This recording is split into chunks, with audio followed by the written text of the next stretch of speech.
A new theory about human nature was put forward by Sigmund Freud. He had discovered, he said, primitive sexual and aggressive forces hidden deep inside the minds of all human beings. Forces which, if not controlled, led individuals and societies to chaos and destruction. This series is about how those in power have used Freud's theories to try and control the dangerous crowd in an age of mass democracy. At the heart of the story is not just Sigmund Freud, but other members of the Freud family.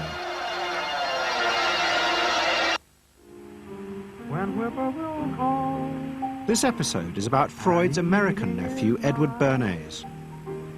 Bernays is almost completely unknown today, but his influence on the 20th century was nearly as great as his uncle's.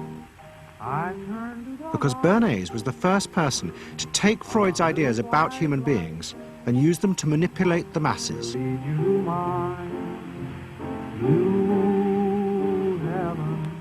He showed American corporations for the first time how they could make people want things they didn't need by linking mass-produced goods to their unconscious desires. Out of this would come a new political idea of how to control the masses. By satisfying people's inner selfish desires, one made them happy and thus docile.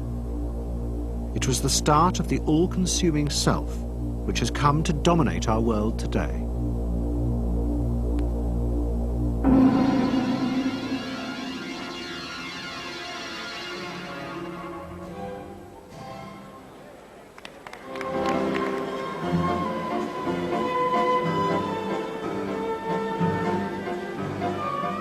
Freud's ideas about how the human mind works have now become an accepted part of society, as have psychoanalysts. Every year, the psychotherapist's ball is held in a grand palace in Vienna. This is the psychotherapy ball. Psychotherapists come, some advanced patients come, or former patients come, and many other people, friends, but also people from the Viennese society who like to go to a nice, elegant, comfortable ball. But it was not always so. 100 years ago, Freud's ideas were hated by Viennese society. At that time, Vienna was the center of a vast empire ruling Central Europe. And to the powerful nobility of the Habsburg court, Freud's ideas were not only embarrassing, but the very idea of examining and analyzing one's inner feelings was a threat to their absolute control. You see, at that time, these people had the power. And of course, you just were not allowed to show your bloody feelings. I mean, you just couldn't. You know, I mean, you couldn't, if you were unhappy, can you imagine, for instance, you sit somewhere in the country in a castle, you are deeply unhappy, you are a woman. You couldn't go to your maid and cry on her shoulders, or you couldn't go into the village and complain, you know, about your feelings. I mean, you couldn't, it was like selling yourself to somebody, you just couldn't, you know, because they had to respect you. Now, of course, Freud, you see, put that thought very much into question, because you see, to examine yourself, you would have to put a lot of other things into question, your society, everything what surrounds you. And that wasn't a good thing at that time. Why not? Because your self-created empire, to a certain extent, would have fallen into bits much earlier already. But what frightened the rulers of the empire even more was Freud's idea that hidden inside all human beings were dangerous instinctual drives. Freud had devised a method he called psychoanalysis. By analyzing dreams and free association, he had unearthed, he said, powerful sexual and aggressive forces which were the remnants of our animal past. Feelings we repressed because they were too dangerous. Freud devised a method for exploring a hidden part of the mind, which we nowadays call the unconscious, which is a part that is totally unknown to our consciousness, that there exists a barrier in all our minds which prevents these hidden and unwelcome impulses of the unconscious from emerging. Good night.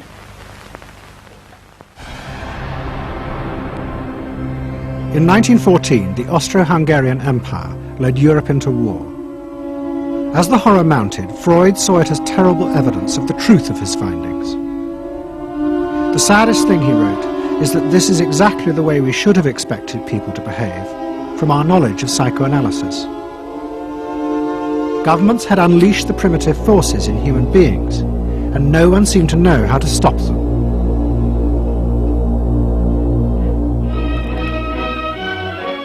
At that time, Freud's young nephew, Edward Bernays, was working as a press agent in America. His main client was the world-famous opera singer Caruso, who was touring the United States.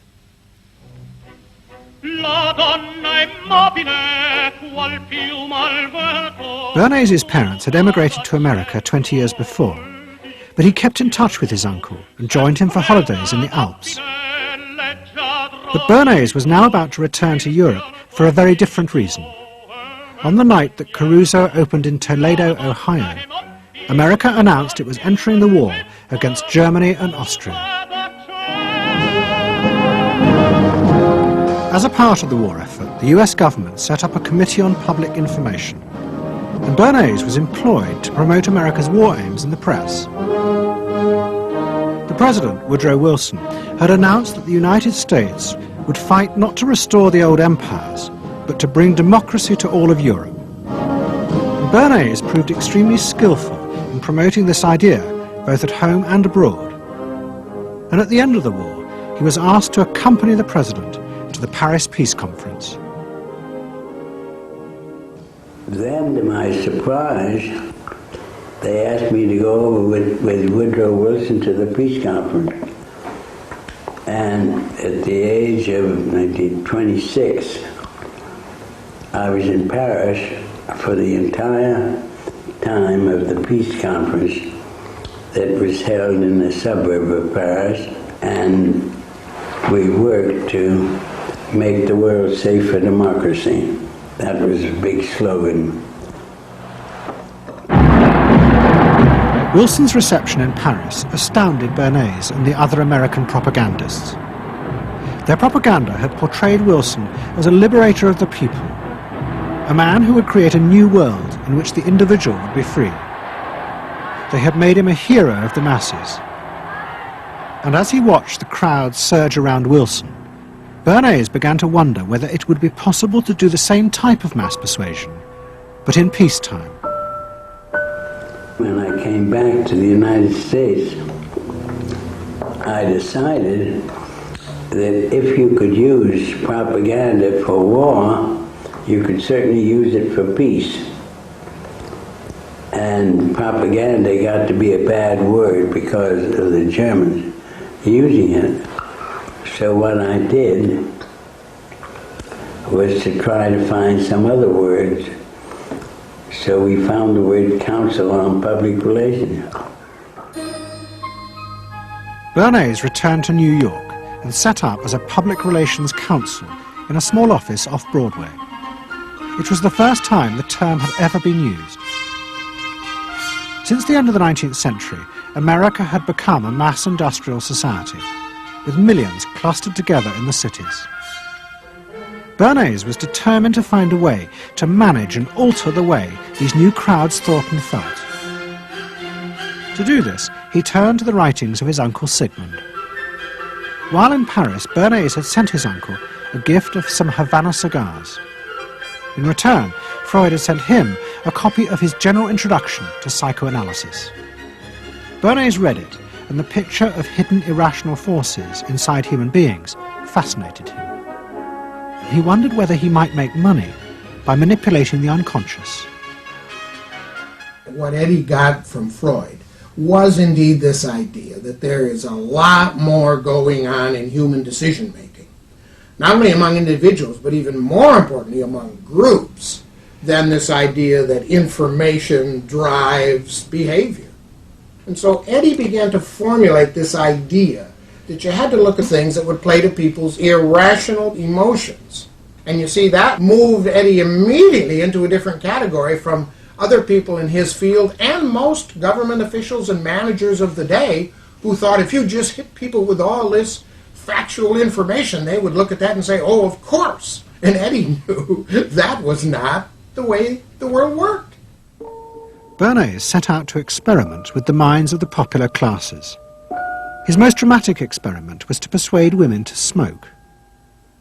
At that time, there was a taboo against women smoking, and one of his early clients, George Hill, the president of the American Tobacco Corporation, asked Bernays to find a way of breaking it.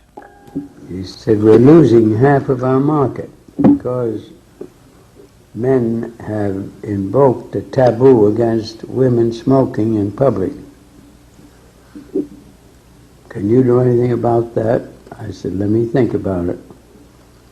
And then I said, have I your permission to see a psychoanalyst to find out what cigarettes mean to women?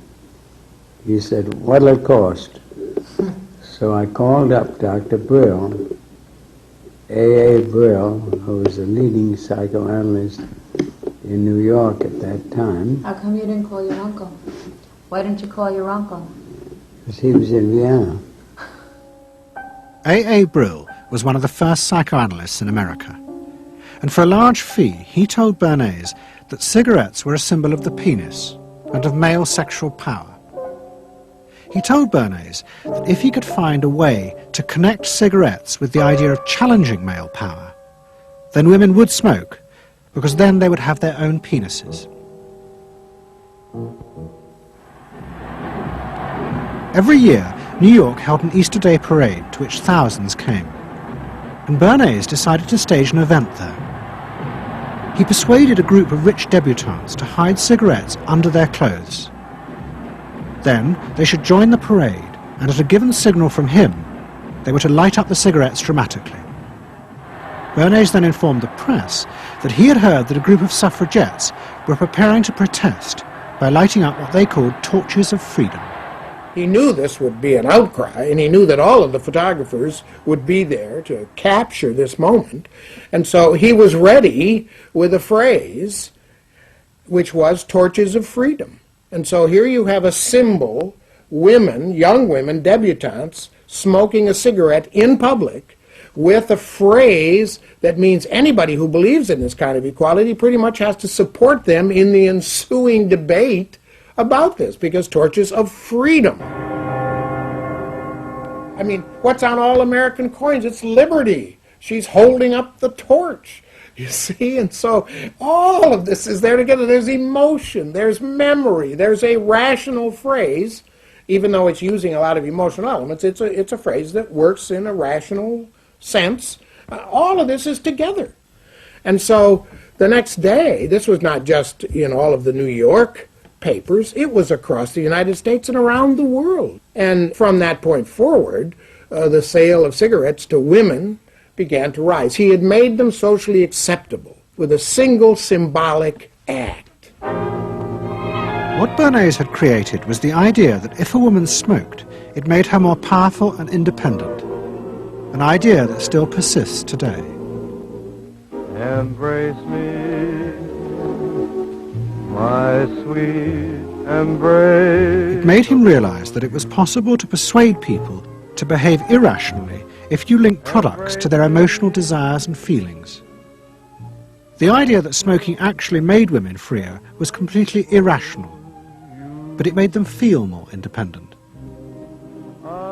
It meant that irrelevant objects could become powerful emotional symbols of how you wanted to be seen by others. Eddie Bernays saw the way to sell product was not to sell it to your intellect, that you ought to buy an automobile, but that you will feel better about it if you have this automobile. I think he originated that idea, that they weren't just purchasing something, but they were engaging themselves emotionally or personally in the product or service. That it's not, you think you need a new piece of clothing, but you'll feel better with the piece of clothing. That was his contribution in a very real sense. We see it all over the place today, but I think he originated the idea of the emotional connect to a product or service. What Bernays was doing fascinated America's corporations. They had come out of the war rich and powerful, but they had a growing worry. The system of mass production had flourished during the war, and now millions of goods were pouring off production lines. What they were frightened of was the danger of overproduction, that there would come a point when people had enough goods and would simply stop buying. Up until that point, the majority of products were still sold to the masses on the basis of need. While the rich had long been used to luxury goods, for the millions of working-class Americans, most products were still advertised as necessities. Goods like shoes, stockings, even cars were promoted in functional terms for their durability. The aim of the advertisements was simply to show people the product's practical virtues, nothing more.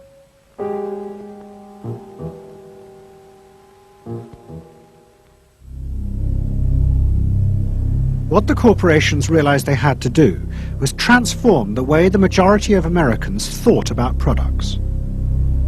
One leading Wall Street banker, Paul Mazur of Lehman Brothers, was clear about what was necessary. We must shift America, he wrote, from a needs to a desires culture. People must be trained to desire, to want new things even before the old have been entirely consumed. We must shape a new mentality in America. Man's desires must overshadow his needs. Prior to that time, there was no American consumer. There was the American worker, and there was the American owner, and they manufactured and they saved and they ate what they had to, and the people shopped for what they needed. And while the very rich may have bought things they didn't need, most people did not. And Mazur envisioned a break with that where you would have things that you didn't actually need, but you wanted, as opposed to needed. And the man who would be at the center of changing that mentality for the corporations was Edward Bernays. Bernays really is the guy within the United States more than anybody else who sort of brings to the table psychological theory as something that is an essential part of how, from the corporate side, of how we are going to appeal to the masses effectively. And the whole sort of merchandising establishment and sales establishment is ready for Sigmund Freud. I mean, they are ready for understanding what motivates the human mind. And so that there's this real openness to Bernays' techniques being used to sell products to the masses. Beginning in the early 20s, the New York banks funded the creation of chains of department stores across America. They were to be the outlets for the mass-produced goods, and Bernays' job was to produce the new type of customer. Bernays began to create many of the techniques of mass consumer persuasion that we now live with. He was employed by William Randolph Hearst to promote his new women's magazines, and Bernays glamorized them by placing articles and advertisements that linked products made by others of his clients to famous film stars like Clara Bow, who was also his client. Bernays also began the practice of product placement in the movies, and he dressed the stars at the film's premieres with clothes and jewellery from other firms he represented. He was, he claimed, the first person to tell car companies they could sell cars as symbols of male sexuality. He employed psychologists to issue reports that said products were good for you and then pretended they were independent studies. He organised fashion shows in the department stores and paid celebrities to repeat the new and essential message: you bought things not just for need, but to express your inner sense of yourself to others. There's a psychology of dress. Have you ever thought about it? How it can express your character? You all have interesting characters, but some of them are all hidden. I wonder why you all want to dress always the same, with the same hats and the same coats. I'm sure all of you are interesting and have wonderful things about you, but looking at you in the street, you all look so much the same. And that's why I'm talking to you about the psychology of dress. Try and express yourselves better in your dress. Bring out certain things that you think are hidden. I wonder if you've thought of this angle of your personality. I'd like to ask you some questions. Why do you like short skirts? Oh, because there's more to see. More to see, eh? What good does that do you? What shall I answer? It makes you more attractive. It does? In 1927, an American journalist wrote, "A change has come over our democracy. It is called consumptionism. The American citizen's first importance to his country is now no longer that of citizen, but that of consumer." The growing wave of consumerism helped in turn to create a stock market boom.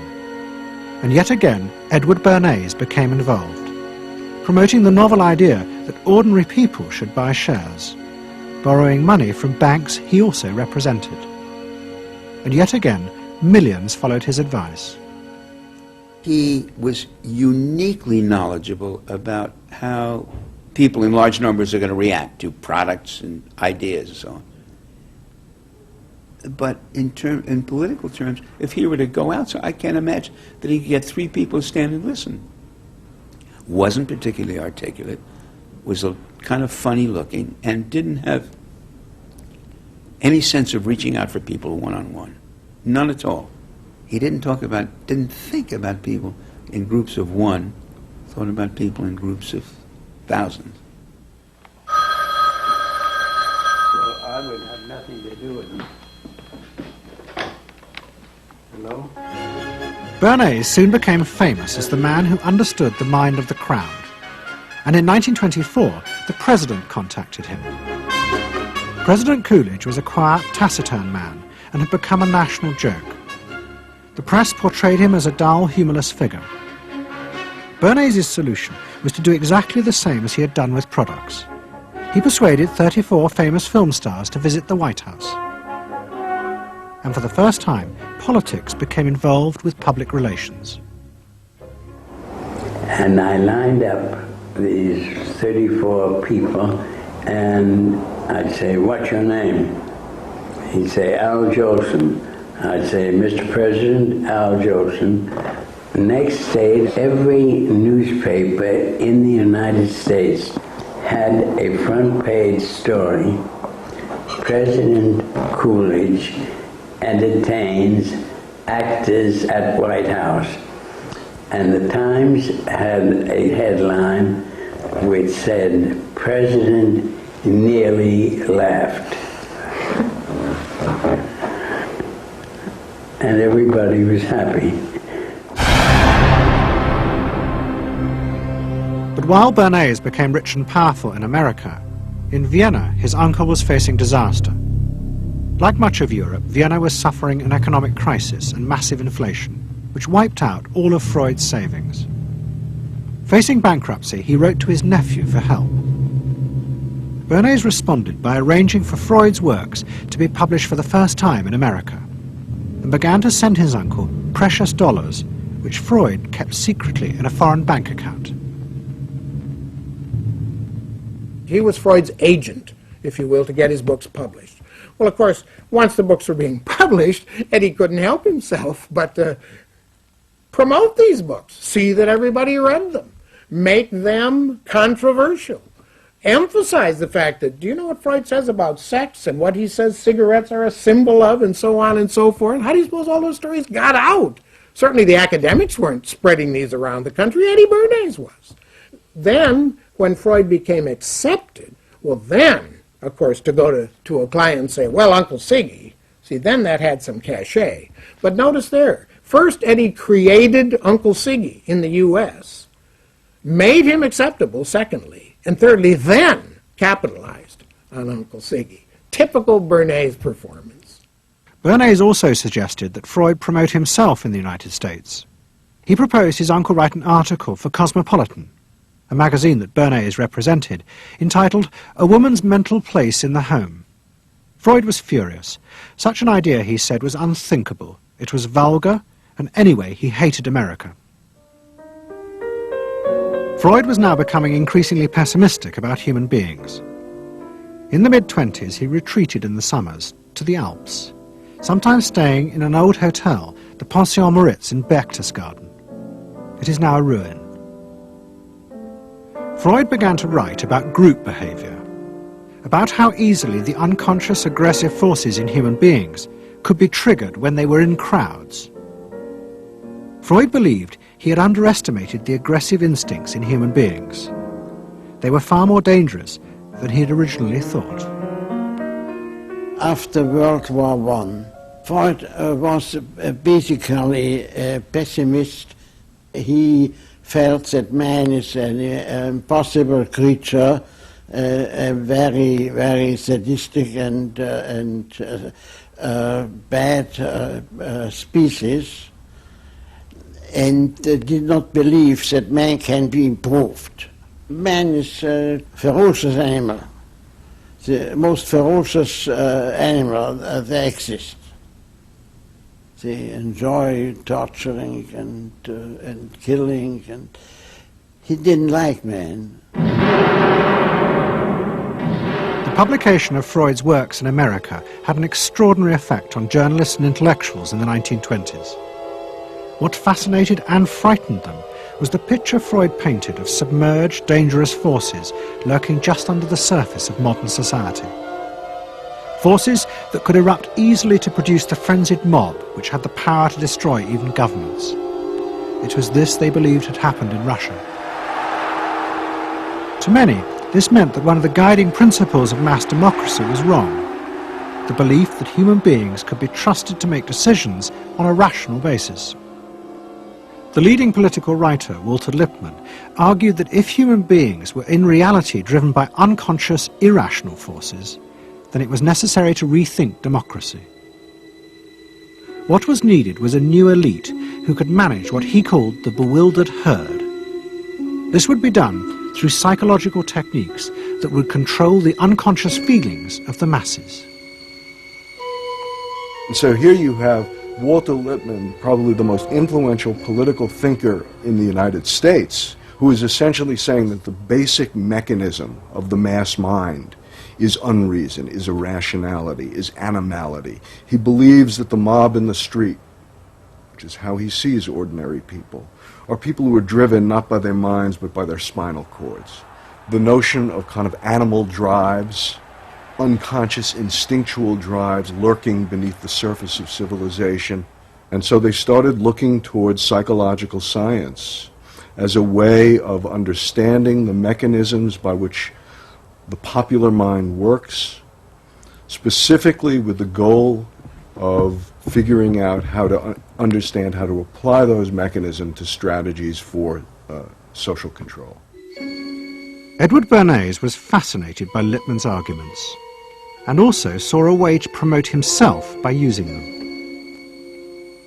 In the 1920s, he began to write a series of books which argued that he had developed the very techniques Lippmann was calling for. By stimulating people's inner desires and then sating them with consumer products, he was creating a new way to manage the irrational force of the masses. He called it the engineering of consent. Democracy, to my father, was a wonderful concept, but I don't think he felt that all those publics out there had reliable judgment, and that they very easily might vote for the wrong man or want the wrong thing, so that they had to be guided from above. It's enlightened despotism in a sense.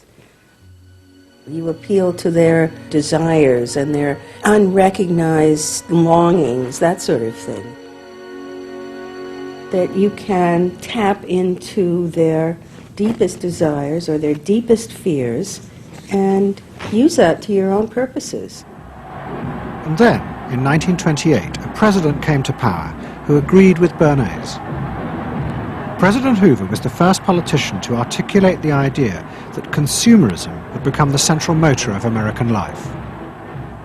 After his election, he told a group of advertisers and public relations men, "You have taken over the job of creating desire and have transformed people into constantly moving happiness machines. Machines which have become the key to economic progress." What was beginning to emerge in the 1920s was a new idea of how to run mass democracy. At its heart was the consuming self, which not only made the economy work, but was happy and docile, and so created a stable society. Both Bernays and Littman's concept of managing the masses takes the idea of democracy and it turns it into a palliative. It turns it into giving people some kind of feel-good medication that will respond to an immediate pain or an immediate yearning, but will not alter the objective circumstances one iota. I mean, democracy really, the idea of democracy at its heart was about changing the relations of power that had governed the world for so long. And Bernays' concept of democracy was one of maintaining the relations of power, even if it meant that one needed to sort of stimulate the psychological lives of the public. And in fact, in his mind, that was what was necessary. That if you can keep stimulating the irrational self, then leadership can basically go on doing what it wants to do. Bernays now became one of the central figures in a business elite that dominated American society and politics in the 1920s. He also became extremely rich and lived in a suite of rooms in one of New York's most expensive hotels, where he gave frequent parties. Oh my goodness, he had a home in the corner suite of the Sherry Netherland Hotel. And here's this wonderful suite with all these windows looking out on Central Park and across at the plaza and on the square. And he would use this place to hold a soiree. The mayor would come, all the media leaders would come, the political leaders, the business leaders, the people in the arts. I mean, it was a who's who.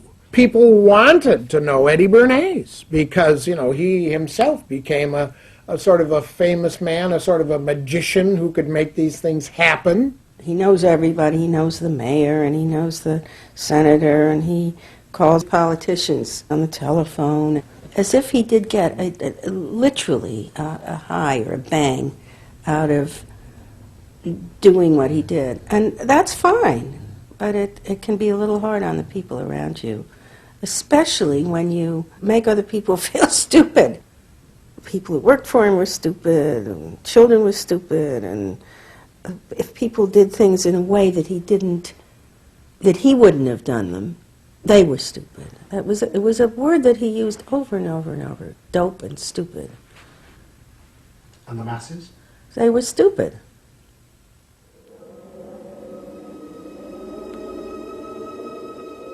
But Bernays' power was about to be destroyed dramatically, and by a type of human irrationality he could do nothing to control. At the end of October 1929, Bernays organised a huge national event to celebrate the 50th anniversary of the invention of the light bulb.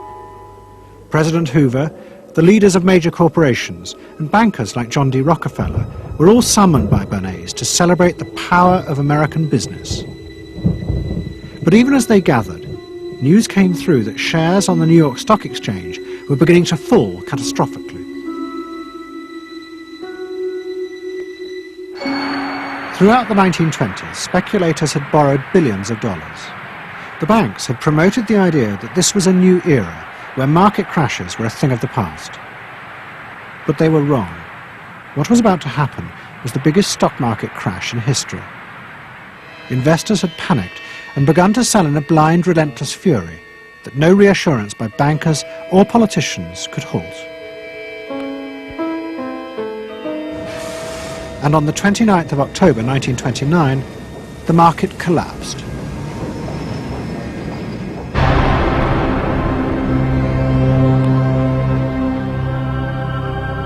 The effect of the crash on the American economy was disastrous. Faced with recession and unemployment, millions of American workers stopped buying goods they didn't need.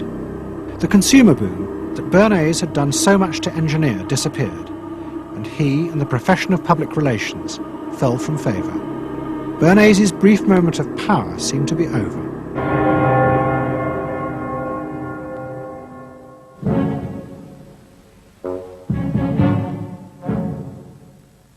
The effect of the Wall Street crash on Europe was also catastrophic. It intensified the growing economic and political crisis in the new democracies. In both Germany and Austria, there were violent street battles between the armed wings of different political parties. Against this backdrop, Freud, who was suffering from cancer of the jaw, retreated yet again to the Alps. He wrote a book called Civilization and Its Discontents. It was a powerful attack on the idea that civilization was an expression of human progress. Instead, Freud argued, civilization had actually been constructed to control the dangerous animal forces inside human beings. What was implicit in Freud's argument was that the ideal of individual freedom, which was at the heart of democracy, was impossible. Human beings could never be allowed to truly express themselves because it was too dangerous. They must always be controlled and would thus always be discontent.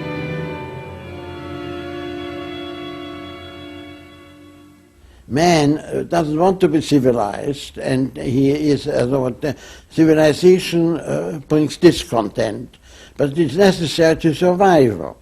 Otherwise he couldn't survive. So he must be discontent, because this would be the only way to keep him within limits. But what did Freud think about the idea of the equality of man? He didn't believe in it. We had 32 parties, and Hitler said, before those parties don't vanish, there is no Germany. That's true. You can't have 32 parties, and so they felt this one person will put an end to this comedy. Freud was not alone in his pessimism. Politicians like Adolf Hitler emerged from a growing despair in the 1920s about democracy. The Nazis were convinced that democracy was dangerous because it unleashed a selfish individualism, but didn't have the means to control it. Hitler's party, the National Socialists, stood in elections, promising in their propaganda that they would abandon democracy because of the chaos and unemployment it led to. Die Parteien versprachen den Himmel auf Erden.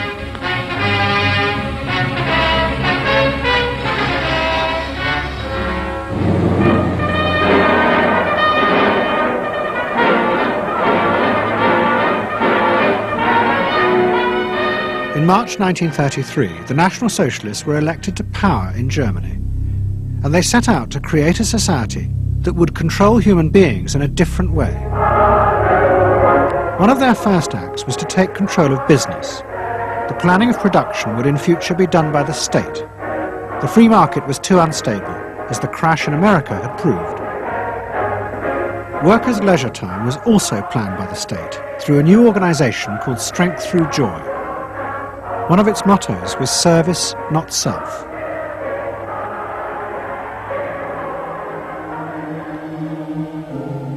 But the Nazis did not see this as a return to an old form of autocratic control. It was a new alternative to democracy, in which the feelings and the desires of the masses would still be central, but they would be channeled in such a way as to bind the nation together.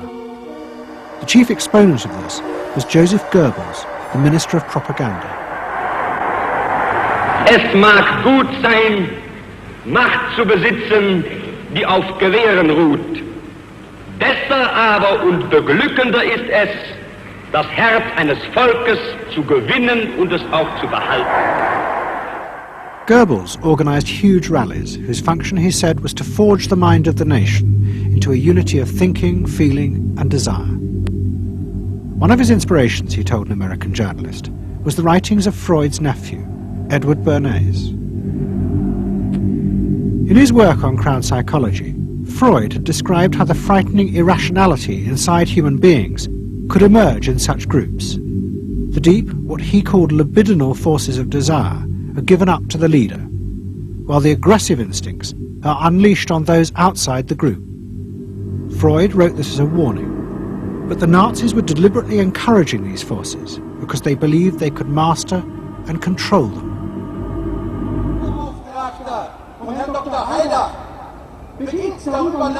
Well, Freud was saying that masses are bound by libidinal forces.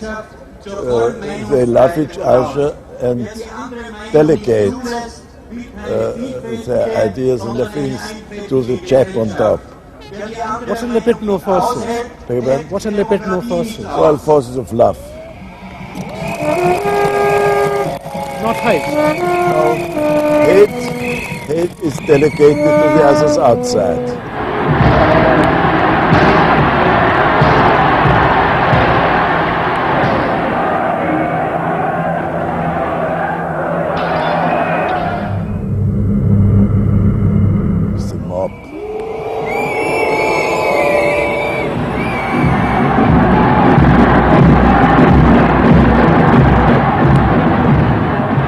I could see from afar, looking up Wilhelmstraße towards Unter den Linden, how those 100,000 of people, when they passed Hitler, they just became completely delirious. They began to shout these cries I will never get out of my ears. Heil, Sieg, Heil. They demented.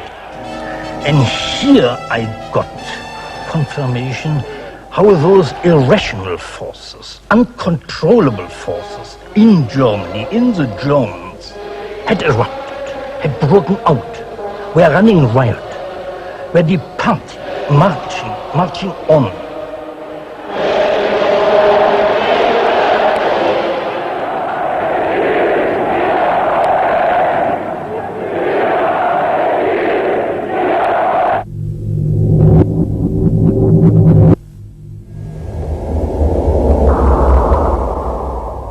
And in America too, democracy was under threat from the force of the angry mob. The effect of the stock market crash had been disastrous. There was growing violence as an angry population took out their frustration on the corporations who were seen to have caused this disaster. Then, in 1932, a new president was elected who was also going to use the power of the state to control the free market. But his aim was not to destroy democracy, but to strengthen it.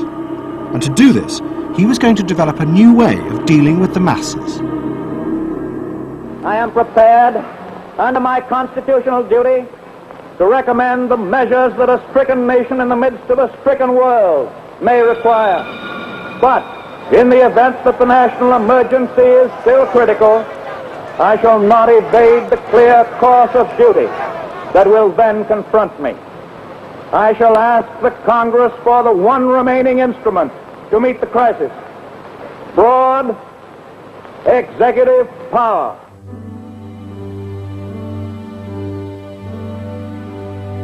It was the start of what would become known as the New Deal.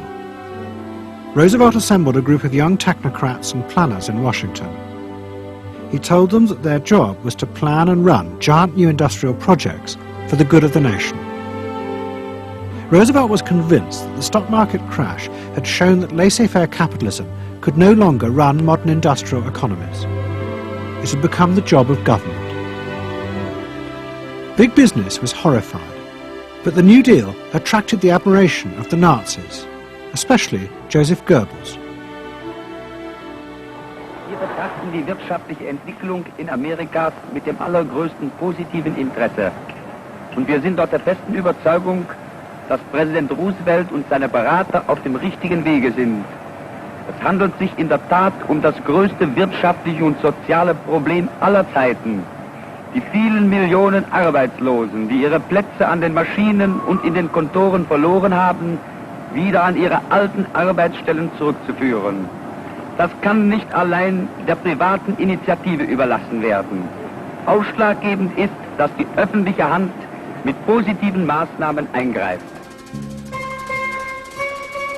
But although Roosevelt, like the Nazis, was trying to organize society in a different way, unlike the Nazis, he believed that human beings were rational and could be trusted to take an active part in government. Roosevelt believed it was possible to explain his policies to ordinary Americans and take into account their opinions. To do this, he was helped by the new ideas of an American social scientist called George Gallup. Favorite reading of New Deal Washington, the survey of U.S. public opinion. From offices at Princeton, New Jersey, a famed statistician, Dr. George Gallup, tells Washington from week to week what the nation is thinking. And in New York, Fortune magazine's analyst, Elmo Roper, compiles for publication a continuous record of the nation's approval or disapproval of how the country is being run. Gallup and Roper rejected Bernays' view that human beings were at the mercy of unconscious forces and so needed to be controlled. Their system of opinion polling was based on the idea that people could be trusted to know what they wanted. They argued that one could measure and predict the opinions and behaviour of the public if one asked strictly factual questions and avoided manipulating their emotions. Well, how about this one? Do you think Franklin D. Roosevelt's New Deal has been bad for the nation in general? No, that question's loaded. It automatically suggests an answer. Well, how about this? Is your present feeling toward President Roosevelt one of general approval or general disapproval? That's better. Prior to scientific polling, the view of many people was that you couldn't trust public opinion. It was irrational, that it was ill-informed, it was chaotic, unruly, and so forth. And so that opinion should be dismissed. But with scientific polling, I think it established very clearly that people are rational, that they do make good decisions, and this offers democracy a chance to be truly informed by the public, giving everybody a voice in the way the country is run. I know my father wouldn't necessarily say the voice of the public is the voice of God, but he did feel very much that the voice of the people is a rational voice and should be heard. What Roosevelt was doing was forging a new connection between the masses and politicians. No longer were they irrational consumers who were managed by sating their desires. Instead, they were sensible citizens who could take part in the governing of the country. In 1936, Roosevelt stood for re-election. He promised further control over big business. To the corporations, it was the beginning of a dictatorship.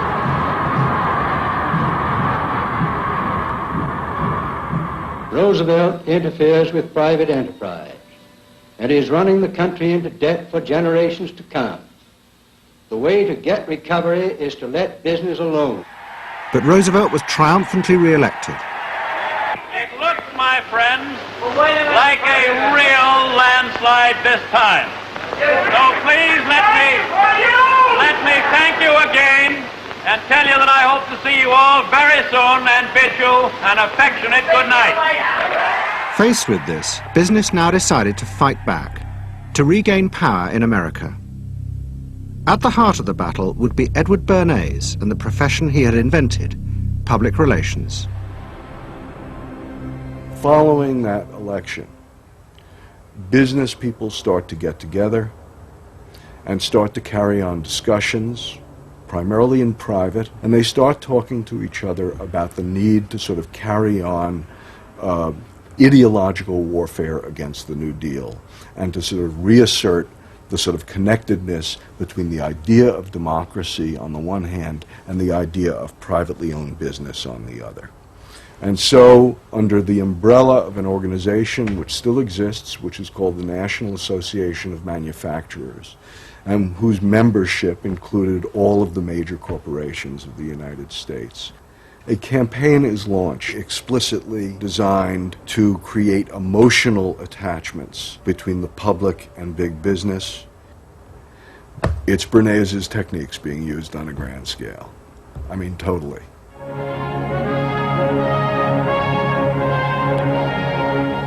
General Motors Parade of Progress, traveling the high roads and byroads of America, bringing to millions of Americans in their own hometown the fascinating story behind modern industry, showing... The campaign set out to show dramatically that it was business, not politicians, who had created modern America. A better mode of living for all of us.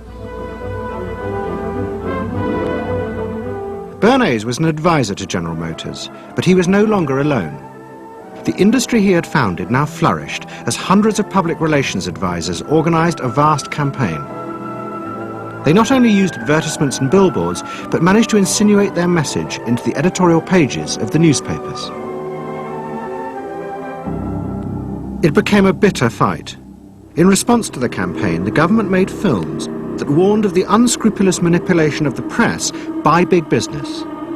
And the central villain was the new figure of the public relations man. They tried to achieve their ends by working entirely behind the scenes, corrupting and deceiving the public. The aims of such groups may be either good or bad, so far as the public interest is concerned, but their methods are a grave danger to democratic institutions.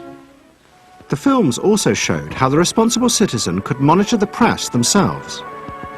They could create a chart that analysed the reporting for signs of hidden bias. But such earnest instruction was to be no match for the powerful imagination of Edward Bernays. He was about to help create a vision of the utopia that free market capitalism would build in America if it was unleashed.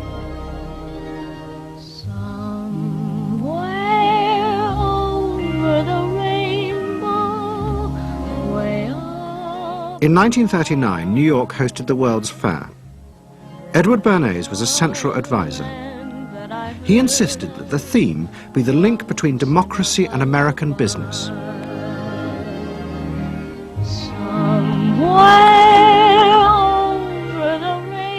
At the heart of the fair was a giant white dome that Bernays named Democracity. And the central exhibit was a vast working model of America's future, constructed by the General Motors Corporation. To my father, the World's Fair was an opportunity to keep the status quo, that is, capitalism, in a democracy. Democracy and capitalism, that marriage, right, linking, just like that. He did that by manipulating people and getting them to think that you couldn't have real democracy in anything but a capitalist society, which was capable of doing anything, of creating these wonderful highways, of making, moving pictures inside everybody's house, of telephones that didn't need cords, of sleek roadsters. I mean, it was consumerist, but at the same time, you inferred that in a funny way, democracy and capitalism went together. The World's Fair was an extraordinary success and captured America's imagination. The vision it portrayed was of a new form of democracy, in which business responded to people's innermost desires in a way politicians could never do. But it was a form of democracy that depended on treating people not as active citizens, as Roosevelt did, but as passive consumers. Because this, Bernays believed, was the key to control in a mass democracy. It's not that the people are in charge, but that the people's desires are in charge. The people are not in charge. The people exercise no decision-making power within this environment. So democracy is reduced from something which assumes an active citizenry to the idea of the public as passive consumers. Driven primarily by instinctual or unconscious desires, and that if you can in fact trigger those needs and desires, you can get what you want from them. But this struggle between the two views of human beings as to whether they were rational or irrational was about to be dramatically affected by events in Europe. Events that would also change the fortunes of the Freud family. In March 1938, the Nazis annexed Austria. It was called the Anschluss. Hitler arrived in Vienna to an extraordinary outpouring of mass adulation. But even as he drove through the city, behind the scenes, the Nazis were systematically whipping up and unleashing the hatred of the crowd against the enemies of the new Greater Germany. The Anschluss was a kind of explosion of terrible hatred against the enemies, so-called enemies, or whatever they considered enemies, against the Jews totally, and also against a lot of very decent Austrians who had opposed the Nazis in Austria. They said it's legitimate, now you can do what you want, so they did it. Stealing, robbing and killing, I can't say it otherwise. And human depravity, of course, is always very near to normal behavior. It can change very quickly.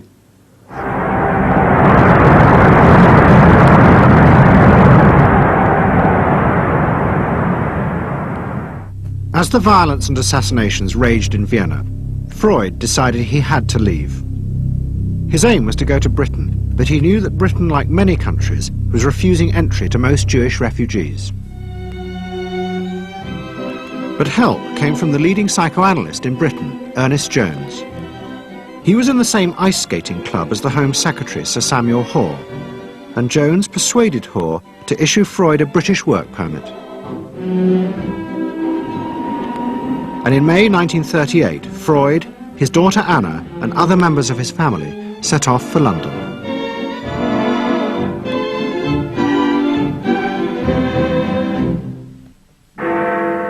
Freud arrived in London as Britain was preparing for war, and he settled with his daughter Anna in a house in Hampstead. But Freud's cancer was now far advanced, and in September 1939, just 3 weeks after the outbreak of war, he died.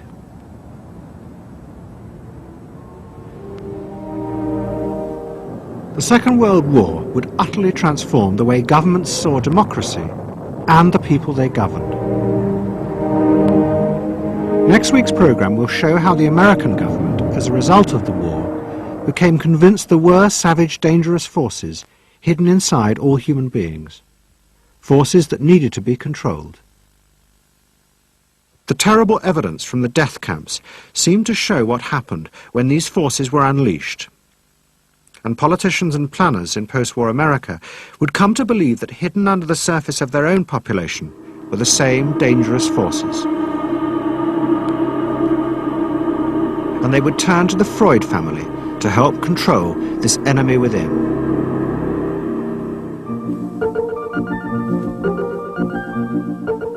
And ever adaptable, Edward Bernays would work not just for the American government, but the CIA.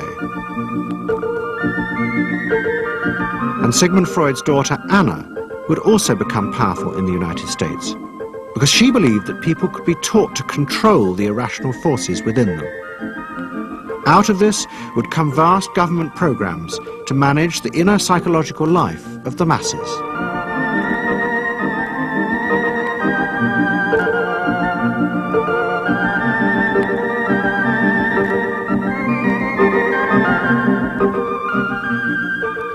The Century of the Self continues next Sunday night on BBC Two, same time, 8 o'clock. Tonight, the final part of SAS next.